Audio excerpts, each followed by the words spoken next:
21 marsi është dita ndërkombëtare e sindromës Down. Na ndiqni në programin Shpresë për ty për të mësuar për punën që qendra Jonathan bën me fëmijët me sindromën Down dhe se si ne, si komunitet, mund të mbështesim e të ndihmojmë në mënyrë aktive.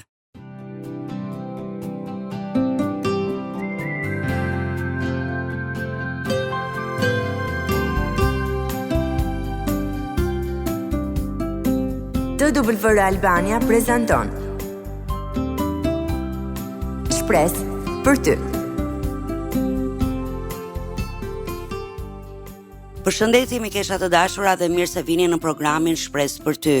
Është kënaqësi që jemi sërish së bashku dhe ne ju falenderojmë që jeni duke na ndjekur.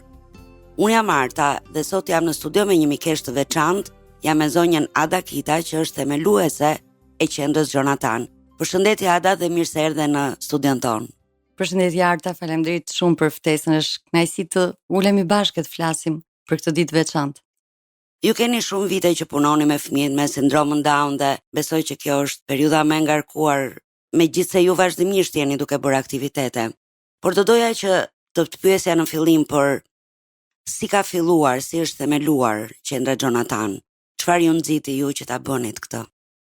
Në fakt, Jonathani është nipi tim shoqi.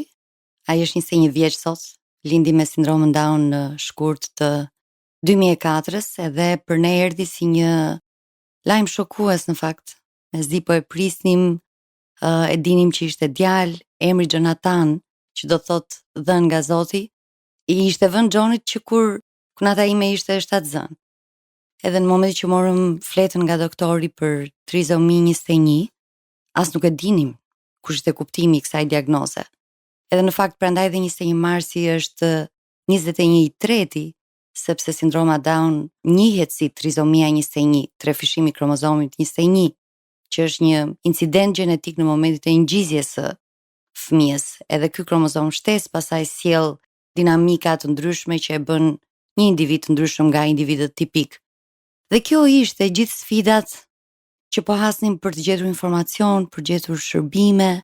Jonathani ishte të shumtën e kohës në spital, sesa jashtë, dhe të gjitha këto përpëlitje dhe trokitja der më der për gjetur ndihmë që nuk po e gjenim dot ashtu siç duhej, në fakt ishte gjithë konteksti që Zoti pasaj përdori për të filluar gjithë punën e qendrës. Pra që në fillimet e saj ju kishit një qëllim të caktuar. Cili ishte qëllimi kryesor dhe a ka ndryshuar ky qëllim përgjatë viteve me shtimin e punës apo? Po, patjetër. Shiko, si çdo gjë u bën pothuajse janë mbi 16 vite punë. Po të llogarisësh dhe kohën kur Johnny lindi, sepse Jonathani ishte 5 vjeç kur qendra filloi aktivitetin. Gjithë ato 5 vite në një farë mënyrë formsuan qëllimin e qendrës. Të shikoje një familje se si zhytej në dëshpërim, në një errësirë informacioni, por edhe në humbjen e shpresës. Dhe në fakt kunata ime është një tip shumë karizmatik. Ishte plot energji. Me çdo që takoi fliste për Jezusin, donte ungjillin. Ishte shumë e gjallë shpresa e ungjillit, edhe miqësia e saj me Perëndin reflektoi çdo ditë. Dhe ardhja e Jonathanit dhe ndikimi që pati në gjendjen e saj emocionale, shpirtërore, psikologjike, në fakt formsoi qëllimin e qendrës Jonathan për të risjell dhe për të rizgjuar qoftë dikush që është në besim, por dikush që akoma nuk e njeh shpresën e Krishtit, që ka një shpresë, ka një të ardhme. Dhe ajo që çfarë ndryshoi me kalimin e kohës në ato 5 vite është që okay, këto familje kanë nevojë për shpresë, por kanë nevojë dhe për diçka praktike. Kanë nevojë për shërbime që nuk po i gjejmë, kanë nevojë për informacion. Kjo familje po përballet me turp, përballet me një stigma në komunitet, pra ka nevojë për ndërgjegjësim. Dhe kështu pastaj gradualisht, në momentin që ne dolëm publikisht dhe filluam me një strategji për një organizatë që do mbështeste familjet, qëllimi ishte të ndihmonim çdo fëmijë që të zhvillojnë në potencialin maksimal të tyre dhe çdo familje që të kuptonte planin e Perëndis për jetën e vet. Në fakt, kur vjen puna tek fëmijët, ne gjithmonë i ndjejmë më shumë mrekullitë e Zotit, si thua, në kuptimin se si ai i përdor çdo histori që ne kemi. Para se të kalojmë tek sfidat, të cilat ti e përmende pak nga fillimet tuaja, doja të pyesja cilat janë disa nga terapit apo nga aktivitetet që ju ofroni për fëmijët me sindromën Down. Unë e di që ju bëni një sër aktivitetesh jo vetëm në ditën e sindromës Down, po përgjatë gjithë vitit, sidomos tek terapit që ju ofroni. Në fakt, edhe për të vazhduar pak pjesën se si ndryshoi qëllimi, ne filluam vetëm me fëmijët me sindromën Down. Mbaj mend në 2008-2009 ofronim 3 herë në javë terapi zhvillimi, terapi të folure, fizioterapi në atë kohë e negociuam në bashkëpunim me një ofrues tjetër jashtë qendrës, dhe në 2019 zgjeruam shërbimet tona edhe për diagnoza të tjera. Dhe sot ne ofrojmë shërbime terapeutike, fizioterapi, terapi zhvillimi, terapi muzike, logopedi, por edhe kurse aftësimi dhe përgatitje për punësim për fëmijë dhe të rinj të gjitha diagnozave. Ada, siç e thash dhe pak më përpara, përgjatë gjithë viteve, ju jo vetëm që në një farë mënyrë keni përjetuar vetë sfidat, se si është të kesh një fëmijë me sindromën Down, por ndërkohë jeni edhe në kontakt me familje që kanë fëmijët e tyre apo një person të afërt. Cilat janë disa nga sfidat më të mëdha që ka një familje me një fëmijë me sindromën Down dhe sidomos disa nga sfidat e nënave? Sfidat janë të larmishme, disa nga fëmijët shoqërohen me problematika të shëndetit, kështu që ka nevojë për kujdesje ekstra. Udhëtimet në vitet e para në spital janë të shpeshta. Shoku psikologjik që shumica e prindërve pavarësisht se informacioni është rritur dhe ndërgjegjësimi, si do jetë ardhmja e këtij fëmije, çdo prind e nis ardhjen e një fëmije me ëndra, me pritshmëri, sikur e projekton çfarë dëshiron për fëmijën e vet. Dhe një diagnozë kaq e hershme, sepse sindroma Down diagnostikohet që në lindje të fëmijës apo dhe gjatë shtatzanisë, sigurisht sjell një shok edhe një traumë, sepse është e panjohur trajektoria që do të marrë fëmia. Një sfidë shumë e madhe është që nënat, për të fokusuar edhe tek sfida e tyre, të shumtën e rasteve 80% e nënave tona nuk punojnë. Ato e dedikojnë gjithë jetën e tyre mbështetjes së fëmijës. Se fëmia duhet të shkojë në terapi, duhet të bëj kontrolle më të shpeshta shëndetësore se një fëmijë tipik. Çuarja dhe marrja nga kopshti, nga shkolla kërkon një angazhim më të madh në përgatitje.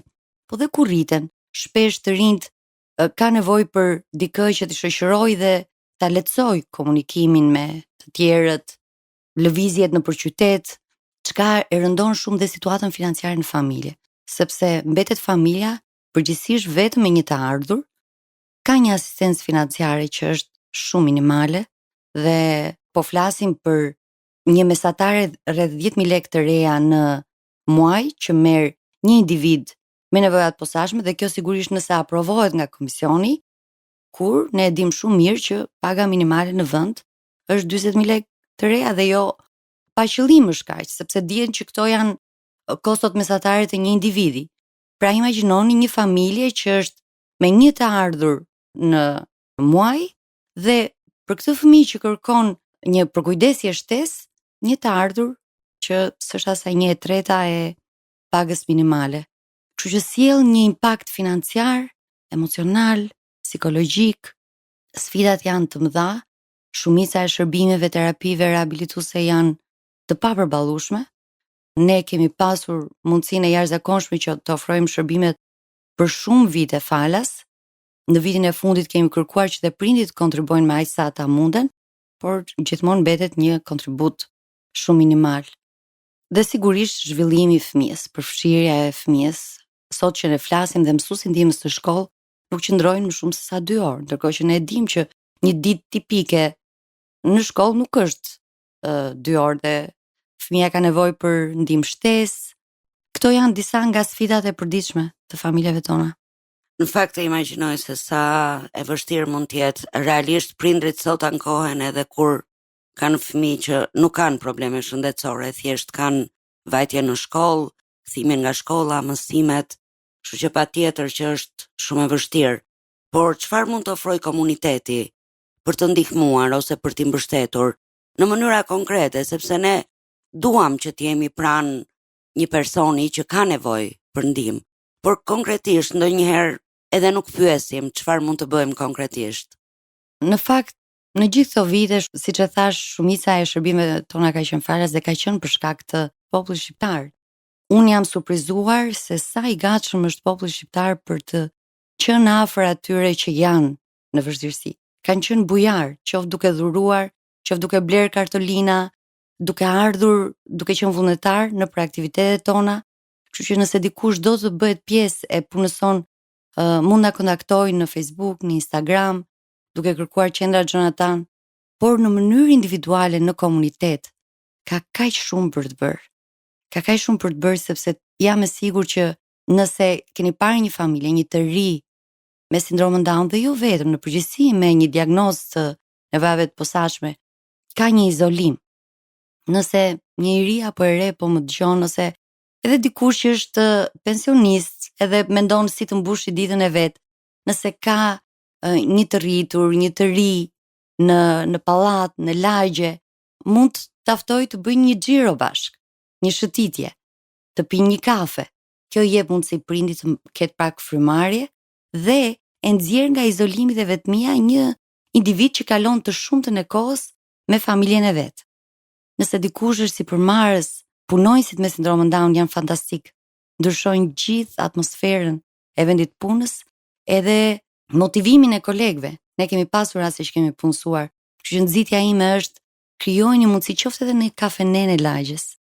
Nëse dikush ka hapur një biznes të vetin, sado të vogël, t'i japi mundësinë, edhe nëse nuk ka mundësi të paguaj, të vi të kontribuoj 1 orë, 2 orë, të mësoj si të bëj pijet, të shërbej, apo qoftë edhe për mirëmbajtje. Ka kaq shumë që munden të bëjnë edhe munden të ofrojnë. Dhe ndoshta kontributi më i madh është përditshmëria, mënyra se si përqasemi, si shikojmë, si komunikojmë. Ne kemi vënë re që kemi të rinj dhe kur komuniteti dikush në rrugë, në lagje, i takon vazhdon t'i përqasë sikur është një fëmijë.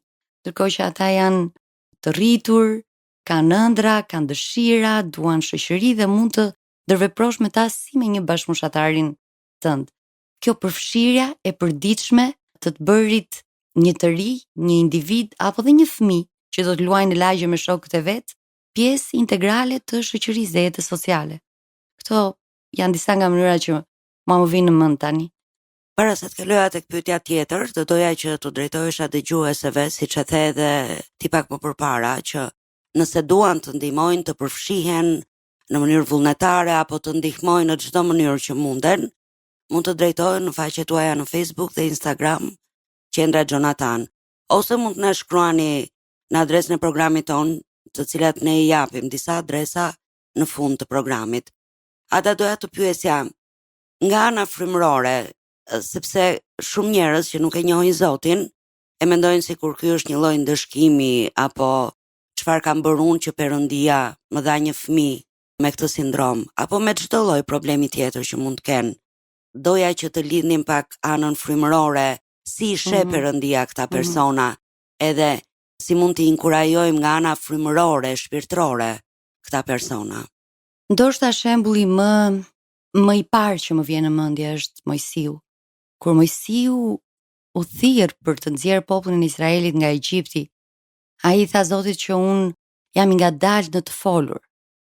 Dhe në atë diskutimin e tyre, mendoj unë që shumë nga dëgjuesit janë familjare me historinë dhe momentin kur Mojsiu t'ju dha ky mision. Atëherë Zoti tha, "Okej, do të jetë Aroni, vllai yt që do të jetë zëri yt." Shikon, nëse do ta sillnim në kohët e sotme, është sikur Mojsiu t'ju dha një interpretues për të komunikuar. Ne nuk e dim fikse se kush ishte problemi për të cilin Mojsiu fliste. Por dukshëm, ai tha, "Unë nuk jam i mirë me fjalët, nuk komunikoj dot." Fakti që Zoti i solli dhe vllajin e vet për suport. Dhe më kujtohet kur profeti Zakaria pati një vizion të fronit të Zotit. Dhe ai tha, "Pash 2 të vajosur në të majt dhe të djathtë të Zotit, mbretit të dheut."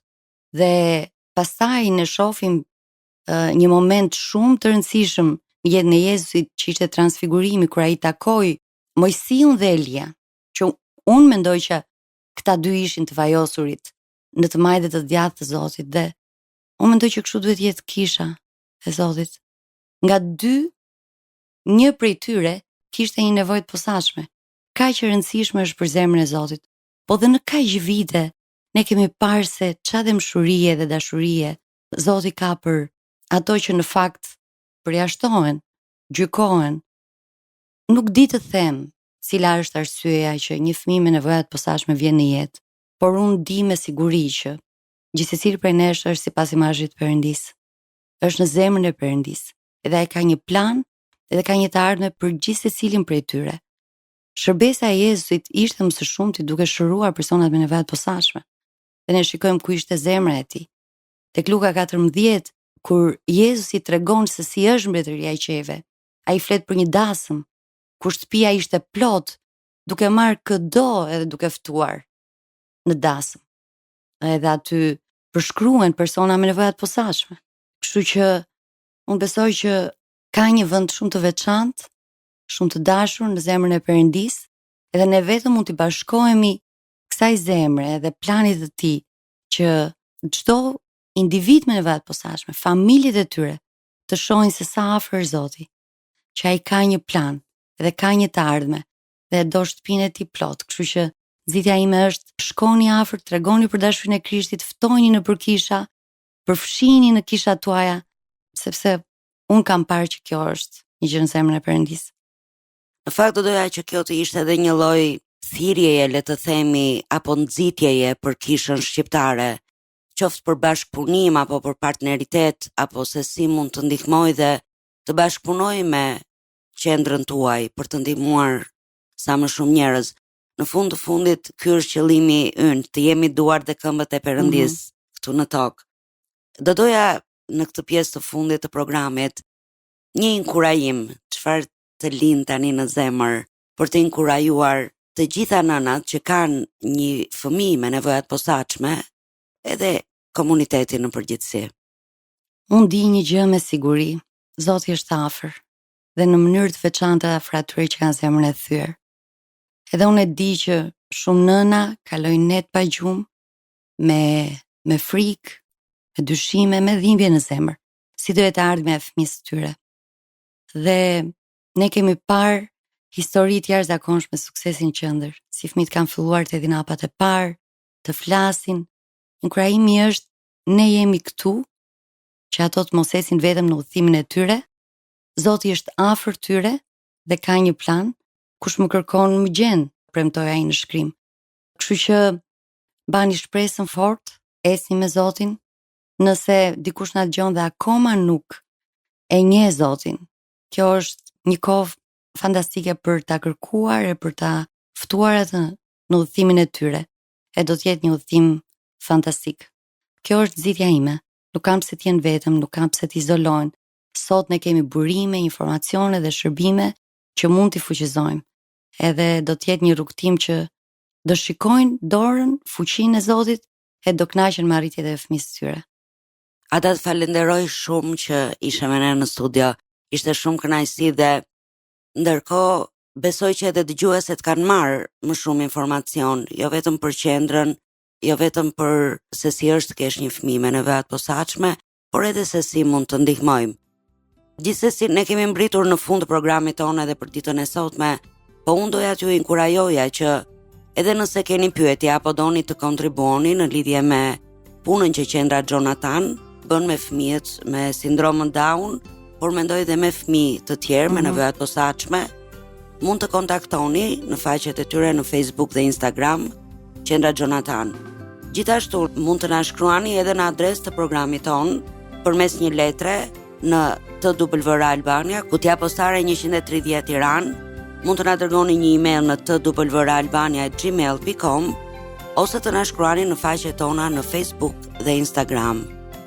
Duke ju uruar të gjitha bekimet e Perëndis, miru dëgjofshim në programin e ardhshëm. Ndoshët programin Shpresë për ty.